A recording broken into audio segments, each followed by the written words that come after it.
জাহিলিয়াতের যুগ হয়ে গেল, অন্ধকার যুগ হয়ে গেল।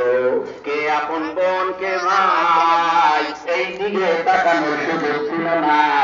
যারে যেখানে পাইতো সেখানেই তার সাথে জেনা করত, অবৈধ মিলেমিশা করত। জামানাটা বড় অন্ধকার। এই অন্ধকার জামানায় নবী আসতে আসতে বড় হয়। আবু জাহাল সাহেব অথবা আবু লাহাব করে আব্দুল্লাহ ছেলের মতো এত ভালো মানুষ আর কেউ নাই। ওরে পাহাড় দিয়ারা, ওরে তোরা খারাপ বলবি না।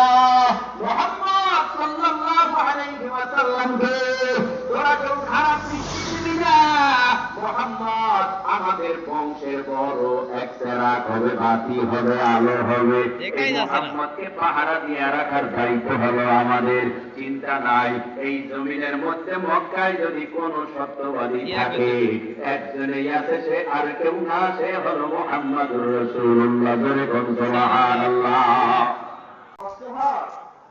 জানেন না তো শেষ পর্যন্ত ওরাটা আমার সাথে না আল্লাহর সাথে। আল্লাহ সব ভাইকে কবুল করেন। আবারও আসতে বলে আমিন করে। ভাইরা আমার, আখিরি জামানার পয়গম্বর 25 বছর বয়সে আমাদের আম্মা জান হযরত খাদিজাতুল কুবরা রাদিয়াল্লাহু তাআলা আনহাকে বিবাহ বন্ধনে আবদ্ধ করে নিল। কেউ বিশ্বাস করে না কাউরে। ওই সময় নবীরে সবাই বিশ্বাস করিয়া স্বর্ণের ডলা রাখে আমানত।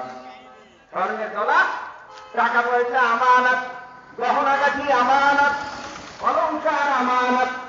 কারণ ওই যুগে কেউ কারো কাছে কিছু রাখতো না, রাখলে পরে আর পাইতো না।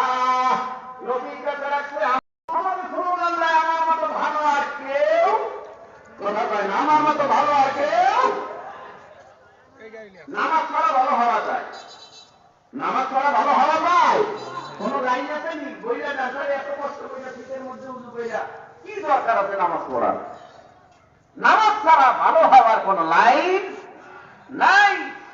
নামাজ পড়লেই ভালো হওয়া যায়, নামাজ না পড়লে ভালো হওয়া সম্ভব নয়।